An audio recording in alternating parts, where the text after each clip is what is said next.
It was a peaceful summer's evening in 2022. Three teenagers were spending the night at a friend's house, celebrating their recent graduation from high school. Mackenzie Shirilla was the designated driver for the end of the night. Her boyfriend of 3 years and his friend both trusted her to get them home safely. But what if this was the last thing she wanted? In this CCTV footage, Mackenzie can be seen driving at 100 miles per hour down a quiet street before smashing into a building. The collision killed both her boyfriend and his friend. Mackenzie claimed that this was a tragic accident. I wish I could remember what happened. I'm just so sorry. I'm heartbroken. I love Dom and Davion. We were all friends and Dom was my soulmate. But ironically, merely 3 months after the crash, she was seen dressed up as a corpse. Is this the behavior of an innocent victim or a cold-blooded killer? This is the case of Mackenzie Shirilla. It was the end of July 2022 in the peaceful town of Strongsville, Ohio. The seniors of that year's graduating class looked forward to bright futures. Their parents were proud of them. This was the case for Dominic Russo and Davion Flanagan, both 19. Dominic was one of 8 children, a go-getter who loved playing basketball and was driven to succeed. He was starting his own clothing line. Davion, too, had ambitions. He and his 2 biological sisters spent some of their early years in foster care. Both of their parents were addicts, and the children were removed from their parents' home as a result of neglect. Life in the foster system was no easier. When the siblings were adopted by husband and wife Scott and Jamie Flanagan, Jamie recalls they were very underweight. Rescued from a difficult life, Davion recognized that he'd been given a second chance. He was determined to grasp this chance with both hands. He could pick up any sport and be good at it from the start. So he was mainly focused on football. That was his passion. When leg injuries foiled his dreams of football, he developed another dream, that of going to barber college and opening his own shop.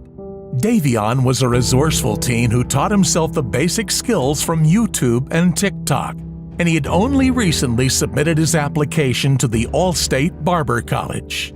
Life beyond July was full of hope for both young men, yet an unforeseeable tragic ending lay in store for both of them. To all appearances, Mackenzie Shirilla was a typical, if risk-taking teenage girl. She had her own TikTok account where she posted careless videos of herself joking about her use of illicit substances. I'm not even cool. I'm just one of those girls that can do a lot of drugs and not die.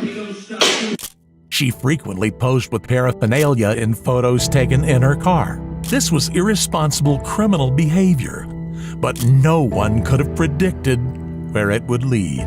What started as a whirlwind teen romance had continued for over 3 years. Mackenzie was now living with Dominic and his family, and apparently the cramped quarters had taken their toll on the young lovers' relationship. At school, she had been considered something of a bully. According to Davion's mother, Mackenzie would make it her business to humiliate people and took delight in it. In the past, she had told people who were depressed to themselves. This chilling lack of empathy was the first sign that something would go terribly wrong. Mackenzie and Dominic frequently fought and broke up before making up again as if nothing had happened. She treated him in the same way she had treated everyone else at school, displaying narcissism and an impulse to inflict hurt. Her own personality, combined with a pressurized environment that was constant cohabitation with Dominic, gave rise to one incident in particular that gave a disturbing taste of what was yet to come. On July 17, 2022, Mackenzie was driving her Toyota Camry on Interstate 71. Dominic was her passenger. They were in the middle of an argument, and as was so often the case, their conflict was taking place inside a shared confined space. Dominic wanted out. He phoned his mother asking to be picked up. When she was not available, He then asked a friend. This friend was on the other end of the line when he heard Mackenzie say, "I'll crash this car right now." Dominic's friend sped to the scene, and when he pulled up behind Mackenzie's car stopped on the side of the road, Dominic's door was open. As Dominic sat there, Mackenzie was hitting him with both hands. He observed at that time the defendant striking Dominic Russo with both hands, and that he overheard her make a statement, an admissible statement, and she said, "Dominic, I'm going to crash this car." In another incident that same month, Dominic recorded another argument. In the videos, Mackenzie could be heard repeatedly degrading him. Things had clearly degenerated between the couple. From living together, he was now no longer comfortable with her presence in his house. She threatened to key his car if he wouldn't let her in, or else break off the door handle. Does that mean you key my car? Tell you to break I the will door. key your car if you do not let me in the house. You're gonna key my car. If you don't let me in the house, yes. She counted down, enforcing a time limit for him to come and let her into the house. When Dominic still didn't open the door, Mackenzie said, "You're gonna come open this door right now, or there's gonna be a serious problem." Once again, Dominic called his mom for help. The involvement of his mother in both situations reminds us as to just how young both Dominic and Mackenzie were. The conflict in their relationship continued to escalate, but no one could have predicted where the relationship would end. At approximately 5:30 in the morning of July 31st, 2022, a car crashed into a Strongsville building at speeds of 100 miles per hour. This car was a Toyota Camry. Its passengers were Dominic Russo and his friend Davion Flanagan. Its driver was its owner, Mackenzie Shirilla. Dominic and Davion died at the scene. Mackenzie was unconscious and not breathing. She was flown to the hospital in critical condition. To all appearances, this was a tragic accident that had cut short the lives of two promising young high school graduates and seriously endangered the life of a third. This was what the community believed. These kids are part of my heart. You lose one, and it hurts. It hurts till you cry. It was shocking. We've known Davion for about 14 years. They've been neighbors of ours. We've watched him grow up from this little scrawny kid to this big muscular football player. And he was really like a third son for me. So it was devastating. GoFundMe pages were set up for each person involved in the crash. Family and friends were donating to memorial funds for Dominic and Davion and to support Mackenzie's family in covering her medical expenses. As Mackenzie recovered, she took to posting on Dominic's obituary page. She wrote seemingly heartfelt messages saying things like, "I miss your laugh, your perfect smile, and God, you are the last person to deserve this. You had such a perfect life ahead of you. I wish I told you all this more. Please wait for me." Her grief was public and apparently sincere. No one could help but sympathize with Mackenzie, this teenage girl who'd been the victim of such an awful accident. But that was before they knew the truth. Shortly after the crash, Strongsville police were notified that they had received concerning emails from the community that the defendant and her mother were seeking employment with the Los Angeles modeling agency. Kenzie Shirilla said to Vitali, "Thank you for the comment. I would love to work with you guys. I've been emailing you guys a lot. Such a great opportunity. Thank you." Is there a date? There is not a date on this, Your Honor. Based on the investigation, it was delivered to the police while the defendant was still in the Metro Health Hospital. So it was during that time period. She was in the hospital for several weeks. Shortly after being released from the hospital, the police were provided additional videos of the defendant from her wheelchair as she attended a concert down in the Flats. And again, Your Honor, I'm introducing these to the court to show the shocking lack of remorse. This was something that was being exhibited while the investigation was still going on, before she was charged and arrested in November of last year. And these were the sort of things that were coming to the police, and the shocking lack of remorse, coupled with the fact that the defendant was reported driving of an automobile shortly after this event, that she was seen in Strongsville again driving a car. In spite of the fact that, as her mother testified, she got dizzy sometimes from a condition that she had to take salt pills for, in spite of the fact that it was, in fact, her mother who provided her with the car that she used to take Dominic and Davion's life.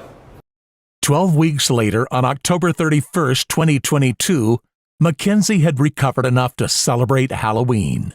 She and her friends went out on the town trick-or-treating, dressed as corpses.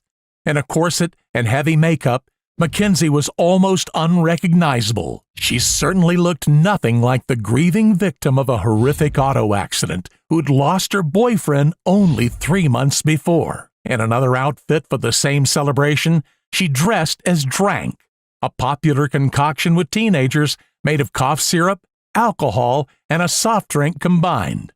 Her friend was dressed as a Joint.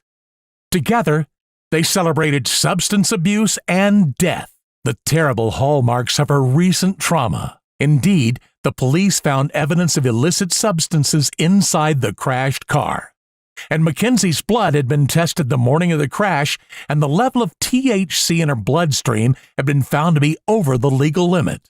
This on its own would be enough to charge her with driving under the influence, changing the traffic accidents into the consequence of reckless teenage behavior. But a mere 5 days after Mackenzie's decadent Halloween outing, the police charged her with double homicide. The tragedy that had torn apart 3 families and had rocked a tight-knit community was now under doubt. Had it been a reckless accident or a deliberate act of murder? Mackenzie's lawyers contended that she had lost control of the car.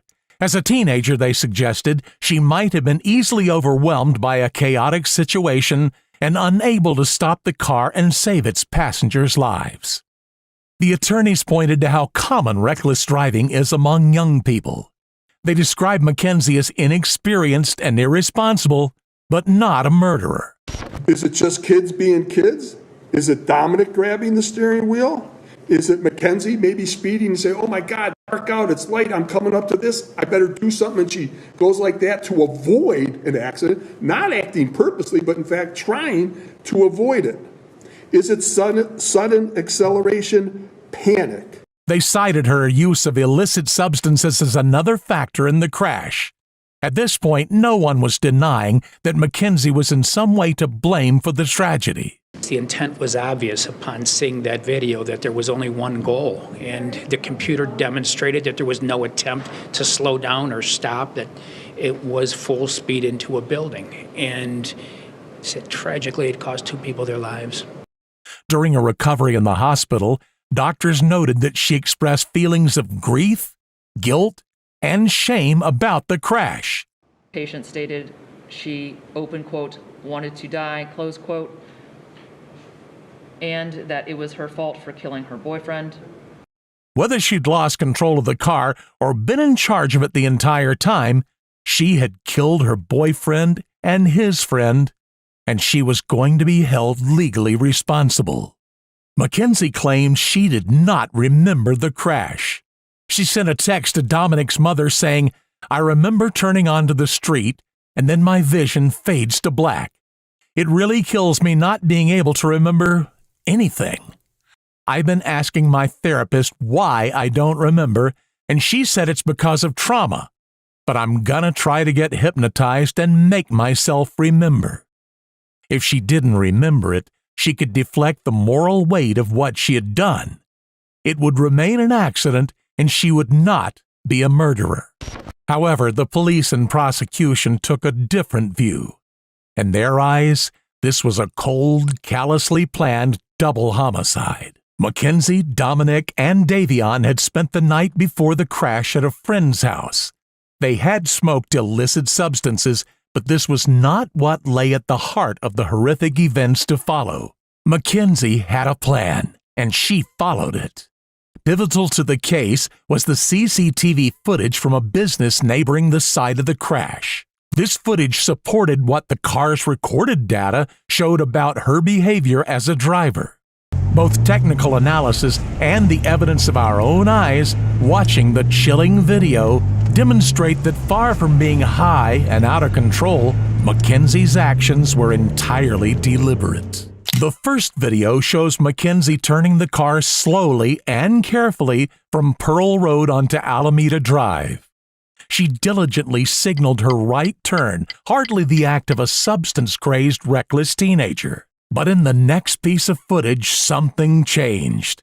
The early morning was dark and quiet, until the car came tearing across the camera's view and smashed into a building. How could Mackenzie have gone from sober, careful driving to hitting a wall at speeds of 100 miles per hour in such a short space of time? Mackenzie had been to Strongville's Progress Drive Business Park before, and she knew exactly where and when she had to put her fuzzy Prada slipper down on the accelerator in order to kill everyone in the car. Her cell phone records held evidence that she had visited the area a few days before with the intent to kill, scouting out the scene of the future crime. She chose the area and the time early in the morning, before any witnesses would be around. This plan did not involve Davion. Davion only needed a ride home and was in the wrong place at the wrong time. Mackenzie did not think about him in the back seat. She treated him only as an item of luggage and had to be reminded by the judge of his tragic death when she was reading out her statement in court. Further evidence of the callous and cold way in which she'd snuffed out 2 young lives. The judge had no sympathy, describing her as literal hell on wheels. This trial is a culmination of decisions made by one person, the defendant. Those decisions have forever altered the futures of 3 families, and of you also, Mackenzie. And your decisions forever robbed Dominic and Davion of the futures that they had before them. If there is one thing that can be taken away from this case, as painful as it is this. Every decision we make is important.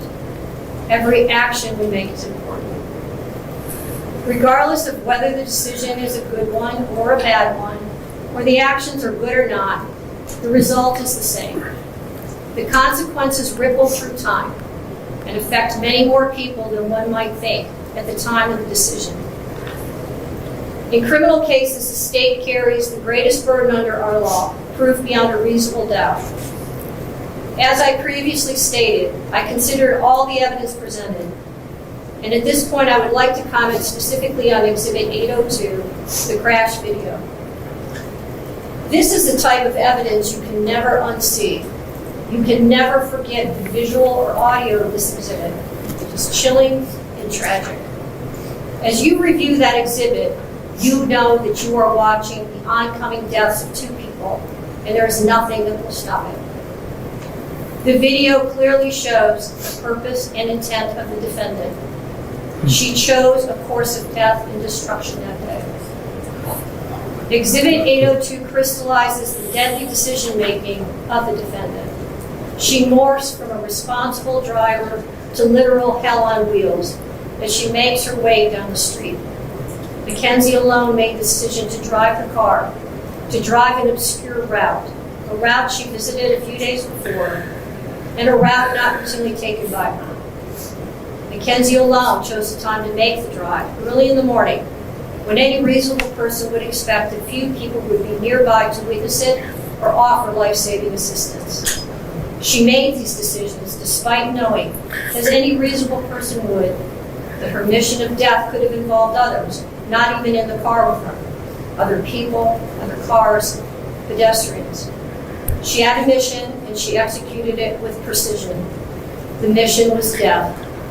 Mackenzie alone decided to push the pedal to the floor and demand the ultimate speed of that vehicle to 90 to 100 miles per hour. She alone decided what was to be. Mackenzie decided death was the ultimate goal that day, and she alone made that decision for Dominic and Davion, and she continuously acted in a manner to achieve her purpose. Whether or not she intended to also kill herself is a matter of speculation. They have no relevance to the weighing of the evidence in this case.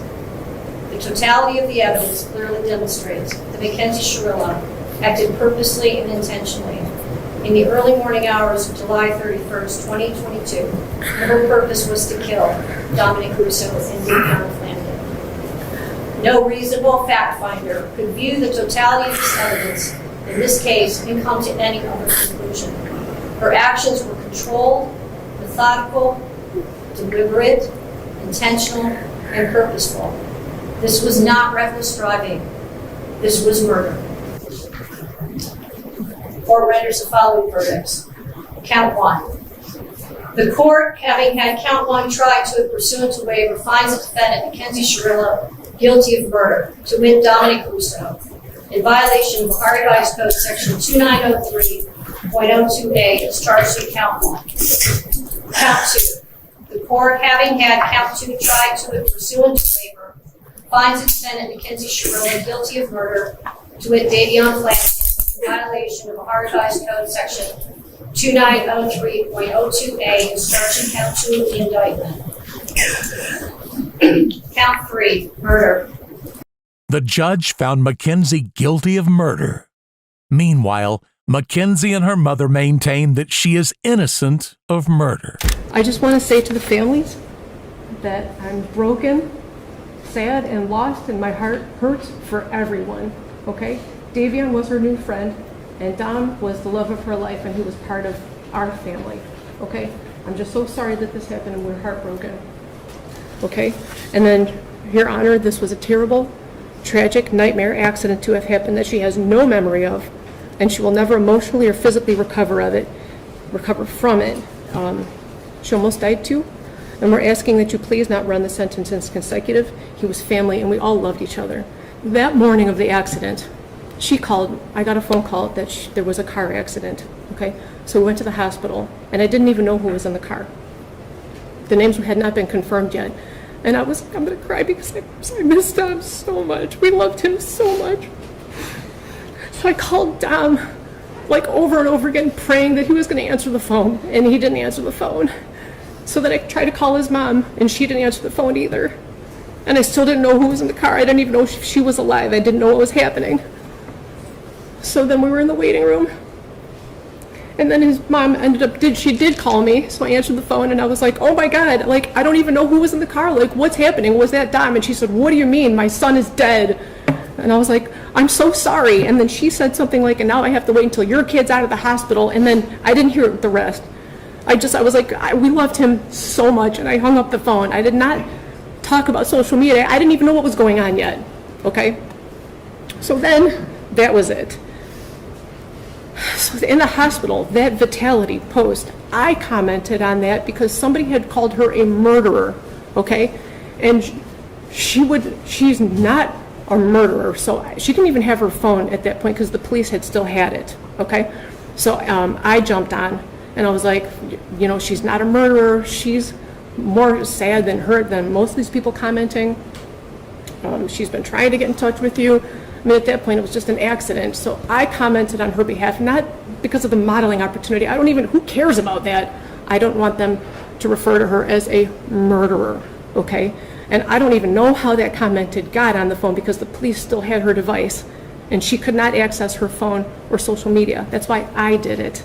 I just wanted them to stop calling her a murderer so that when she did come to, and she did come out of surgery, multiple surgeries, that she wouldn't see all these people calling her a murderer because she would never, ever, ever murder the love of her life. I'm hearing an awful lot about your daughter. I'm not hearing very much about the two dead people. Dominic, okay, I'm asking you for leniency because this was a tragic accident that she does not remember. And Davion, he's a new friend, and I'm so sorry. What does that mean? His life is worthless? No. God, no, not at all. They all loved each other. They all spent every day together. You know what I mean? I don't know too much for him. Isn't that part of the problem, Mrs. Shirilla? Sorry? Isn't that part of the problem, that they all trusted each other? Isn't that part of... It's not a problem at all. It was wonderful. It's a problem how they all ended up in the car together and two of them ended up dead. I understand. I understand what it looks like. I'm saying that it was a tragic accident. She would never. Well, we're going to have to disagree on that. I understand. Right, and I respect your position, if you disagree with me. I understand. But anyway, that's it. I just wanted to address those. We told her to go to those things, and then she did go with Dom's family. So look at that. Don't look at it with the, look on that with different eyes if you can, please. Those things are not relevant. Not at all. Not at all. Not at all. But she's a good, if you would have a moment, all you would need is 5 minutes of a conversation to have with her to learn who she is. Just that, you would just need 5 minutes to learn who she is and what she's capable of not doing and doing, and you would see for yourself. That's all. I'm so sorry, guys. Thank you. I'm sorry. I love you. The families of Dom and Davion, I'm so deeply sorry. I hope one day you can see I would never let this happen or do it on purpose. I wish I could remember what happened. I'm just so sorry. I'm heartbroken. I love Dom and Davion. We were all friends and Dom was my soulmate. I wish I could take all your pain away. Her pleas did not help. The judge found Mackenzie guilty of murder. Mackenzie was sentenced to 2 15-year to life sentences to be served concurrently, meaning she'll be eligible for parole in 15 years' time. Some members of the victims' families found this unfair. I am devastated by the loss of Davion. The world lost a truly special man. Now that Davion is gone, I feel stuck. I feel as if I can't move forward. Dom was not only my brother, he was also my best friend. Be thankful that you're still alive and have a future, whatever that may be. Dom and Davion were robbed of their futures, their hopes, and their dreams. A twisted, tumultuous relationship had ended in not one, but 2 horrific deaths. We are just thankful that we feel justice was served today. There's not a day that goes by that we don't miss our son, and justice was served for him today. But honestly, there's no winners here. There's no winners here today. What do you think? Is Mackenzie's sentence justice? Let us know your thoughts in the comments below. At The Decoder, we gather evidence from reliable sources to bring you the truth about true crime. Your support is what keeps us going, so make sure you hit the like and subscribe buttons on your way out. And also, don't forget to click the notification bell to not miss any of our uploads. Until next time, stay safe and take care. And we'll see you soon on The Decoder.